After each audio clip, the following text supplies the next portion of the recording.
¿Qué haces cuando tienes una pena? En el nombre del Padre, del Hijo y del Espíritu Santo. Amén. Palabra de vida.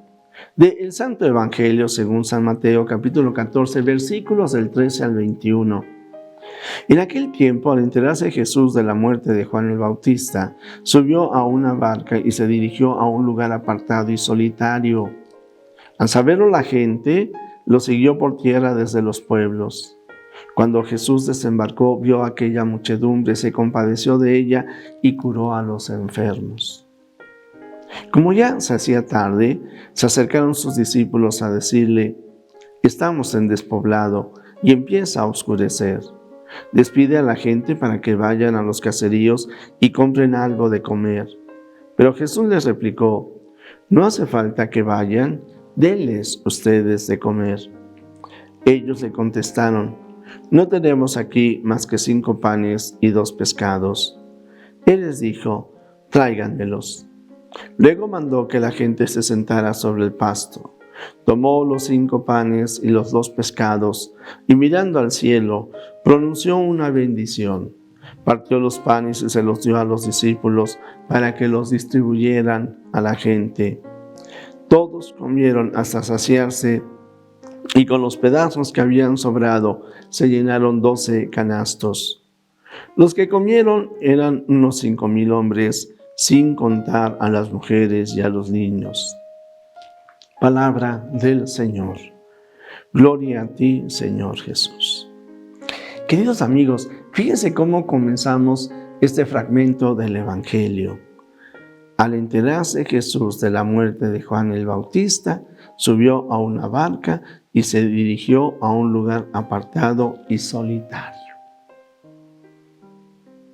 ¿Qué es lo que haces tú cuando te enteras de una calamidad en tu vida? Quizás la enfermedad de un ser querido, la muerte de un ser querido, o algún otro tipo de pérdida.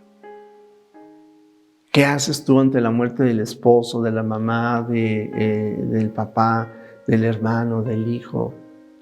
Nosotros podríamos entender de manera muy natural que nos sentimos tristes, deprimidos, acongojados, nos aislamos, nos sentimos desconsolados, nos sentimos solos. Alguno podría pensar incluso que Dios le abandonó. Al que han asesinado es a Juan Bautista, al primo del Señor Jesús, aquel el precursor, aquel que lo anunciaba, aquel que se declaraba el amigo del novio, aquel que envía o da a conocer a los primeros discípulos, a Juan y Andrés, precisamente a Jesús. Humanamente hablando, muy cercano a Jesús, por los lazos familiares, por compartir ideales, por la fidelidad de Juan Bautista. Y bueno, pues cualquiera diría, pues sí, el Señor se fue a un lugar solitario y apartado para llorar. No, se fue para orar. Se fue para ponerse en la presencia de su Padre Dios. Qué importante es que efectivamente hoy, diríamos, cada uno de nosotros sepamos vivir nuestro duelo ante una pena, pero no podemos dejar que esa pena nos aniquile, nos acabe. Hay personas, me ha tocado, hace 15 años que murió mi mamá y yo no he recuperado la felicidad. Pues tu mamá que murió, yo le podría, porque son reales, es real eso, le tuve que decir, es que tu mamá ha resucitado y está en Cristo, está en el Señor. Entonces yo no quiero decir que esos 15 años de pena y de sufrimiento han sido inútiles, sobre todo si no les has dado un sentido. Ya tendremos la oportunidad de hablar del camino pascual, darle sentido a nuestras penas y a nuestros dolores.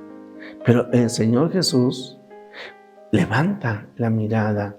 Es como ahora con toda esta situación del COVID, yo se los he dicho, no podemos bajar la guardia, tenemos que seguir usando el cubrebocas, la sana distancia, el gel o lavado de manos y sobre todo la mirada levantada hacia Dios.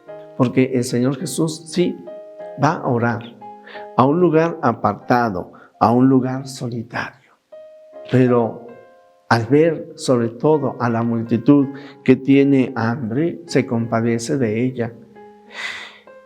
El Señor Jesús no se cierra, se abre a los demás, se abre al otro, a las necesidades de los demás.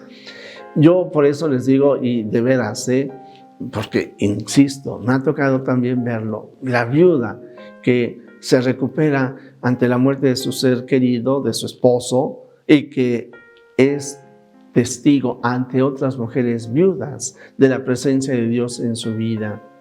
La mujer a la que se le muere el hijo o los hijos y que en Cristo se recupera y es capaz de dar consuelo a mujeres que han perdido a sus hijos, y así a quien ha perdido seres queridos. Nos hacemos testigos del Señor. ¿Sí? Ante cualquier pena, me voy a la máxima, que sería la pérdida de un ser querido, pero me engañaron, me traicionaron, me robaron, me quedé sin trabajo. Vive la pena, ¿sí? Nunca hay que negar nuestros sentimientos, pero vívelos en Cristo. Levanta tu mirada hacia el Señor y en Él vas a encontrar consuelo y vas a encontrar fortaleza. Fíjate, lo he dicho, el amor de mi alma, cuando yo amo a Jesús por encima de todas las cosas, no es que las cosas y las personas o los acontecimientos no sean importantes, lo son, pero no son más importantes que mi Dios. A mí, yo mismo me asombro, De repente hablo sobre el futuro y puedo percibir muchas situaciones duras y difíciles para la humanidad entera. Y no ando diciendo de que, ¡ay, el fin del mundo! No. Y digo, ¿y dónde conservo serenidad? Pues en el Señor. Jesús, en ti confío. A ti te amo. Eso es lo que tú y yo tenemos que aprender. Levantar la mirada hacia Dios es confiar en Él. Por eso, aquí yo vuelvo a decir, ¿qué es lo que haces cuando tienes una pena? Te entristeces, te deprimes. O vamos a levantar la mirada y vamos a encontrar paz en el Señor y ánimo para seguir haciendo el mayor bien posible en el camino pascual, transformar nuestro sentimiento, un sentimiento negativo que a veces parecería que es una fuerza destructiva, transformarlo en una fuerza que da vida, porque morimos a nuestro dolor, en nuestro dolor con Cristo, y resucitamos con Él para dar vida, para dar alegría.